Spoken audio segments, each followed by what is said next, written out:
On the night of Saturday, the 28th of November, 1942, the Cocoanut Grove nightclub in Boston, Massachusetts was packed beyond capacity. It was a celebration night. College football had just wrapped up its season. Soldiers were home on leave, couples were dressed up, the band was playing, the drinks were flowing. By the time the night was over, 492 people were dead, and the way they died would change the world. The Cocoanut Grove had been one of Boston's most celebrated night spots since the 1930s. It occupied a complex of interconnected rooms in the Bay Village neighborhood, a basement lounge, a main dining room, and a new addition called the Melody Lounge downstairs. The club had a capacity of around 460 people. That night, somewhere between 800 and 1,000 were inside.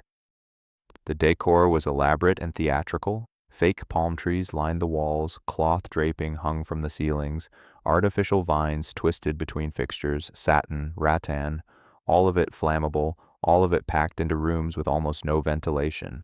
The exits, and this is important, were few, and several were locked or hidden behind curtains. A revolving door served as the main entrance. There was one narrow staircase from the basement Melody Lounge. The staff had been instructed to keep certain doors locked to prevent customers leaving without paying. Nobody had thought much about any of this. It was a nightclub. People came. They drank. They danced. They went home. That was how it worked, until it wasn't. At approximately 10:15 in the evening, a small fire started in the Melody Lounge, the basement bar. The precise cause has never been definitively established. The most widely accepted theory is that a busboy, a 16-year-old named Stanley Tomaszewski, lit a match to see what he was doing while replacing a light bulb that a customer had removed for privacy.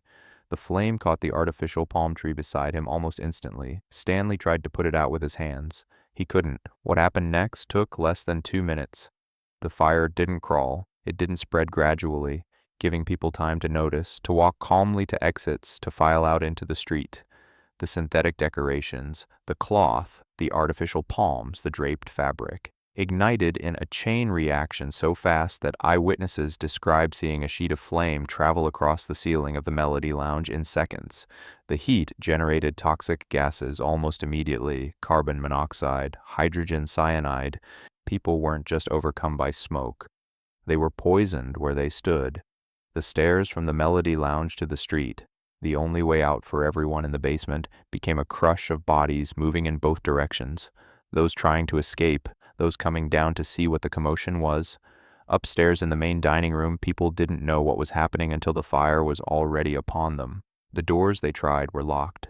The revolving door at the main entrance jammed almost immediately under the weight of dozens of people pushing at once. It could only move in one direction, and the crowd pressure made it impossible to turn. People piled against doors that wouldn't open, windows that were sealed, exits that didn't exist. Within 15 minutes of that first small flame in the basement, the fire was out, and 492 people were dead or dying. The scene outside was unlike anything Boston had seen. Bodies were stacked on the pavement. Ambulances lined the street for blocks. Taxi drivers loaded the dead and dying into their cabs and drove to hospitals without being asked. Massachusetts General Hospital received so many victims in such a short time that doctors began emergency procedures in the corridors. They ran out of morphine. They ran out of plasma. They sent urgent calls to military bases for supplies. And then something happened at Massachusetts General that would change medicine permanently. Dr. Oliver Cope and a team of surgeons were faced with burn victims on a scale no hospital had ever encountered. The standard treatment for serious burns at the time was to wrap them in bandages, apply tannic acid, and wait. The results were almost always fatal for major burns. Out of necessity, Dr. Cope tried something different: fluid replacement, keeping wounds clean and open, managing infection aggressively, treating the whole patient, not just the wound. Survival rates for his patients were dramatically higher than anyone expected. His methods, developed in those terrible days in November 1942, became the foundation of modern burn treatment. They are still used today. The investigation revealed a catalog of failures that, in hindsight, made the disaster almost inevitable. The club had been inspected and licensed. The fire exits had been checked. None of the inspectors had flagged the flammable decorations, the locked doors, the hidden exits, the gross overcrowding, or the single revolving door serving as the primary means of egress for nearly 1,000 people.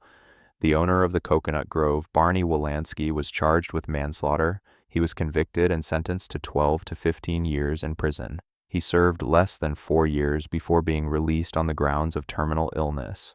Stanley Tomaszewski, the 16-year-old busboy, was never charged. A grand jury declined to indict him, recognizing that the fault lay not with a teenager holding a match, but with the building he was standing in. But the real consequences of the Coconut Grove fire were not felt in the courtroom. They were felt in city halls and legislatures across America and around the world.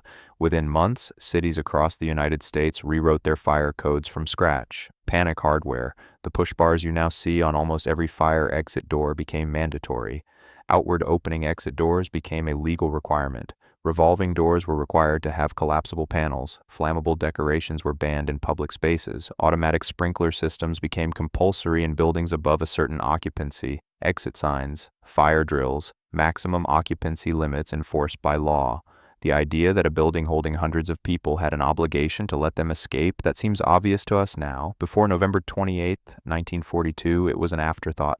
Every time you push a fire exit bar and a door swings open, that's the Coconut Grove. Every time you glance at a lit exit sign above a door, that's the Coconut Grove. Every time a nightclub or a theater or a restaurant has a maximum capacity enforced by law, that's the Coconut Grove. 492 people went to a nightclub on a Saturday night.